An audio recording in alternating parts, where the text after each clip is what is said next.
So the first dish I'm going to show you today is rabbit Valentin with garden radishes and mustard. So the rabbit Valentin dish we do is a very classical dish. We base it on simple flavours. The rabbit legs I get from Wild Harvest, and generally how we start, we debone the rabbit legs, we brush with mustard, we wrap in pancetta, and then we poach for 80 degrees for 40 minutes. There are many different elements to this dish.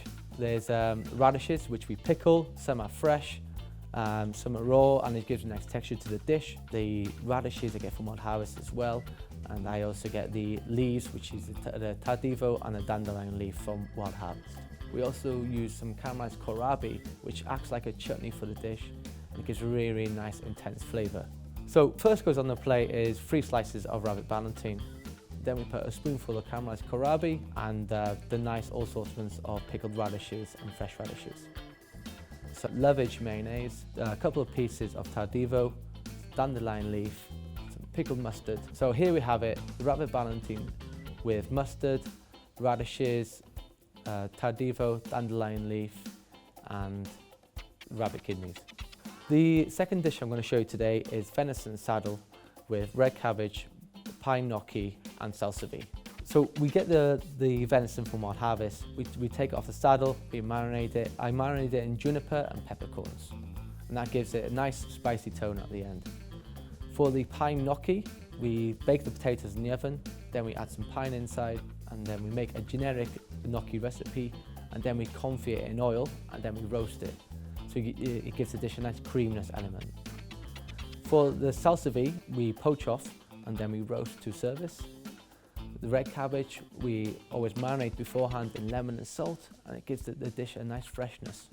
To serve the venison, we cook it to medium rare temperature. We carve it, we slice it on the side of the plate. We put some salsify puree on the plate. Pine gnocchi, thinly sliced red cabbage, roasted salsify, and some pickled shallots. So there we have roasted venison saddle with salsify, pine and red cabbage. So the third dish I'm going to show you is poached baby pear in mulled wine with chestnuts and hibiscus sorbet. To prep the pears, we generally use a William pear. They're fresh, crunchy, vibrant, full of flavour, and then we poach them in a port and poach with cinnamon, star anise and red wine. The pears we get from Wild Harvest, they're beautiful, they always come in good quality and nice and ripe. To poach the pears, we generally poach them at 80 degrees for about 40 minutes, and then they're nice and tender, not too soft, and slight crunchiness to them.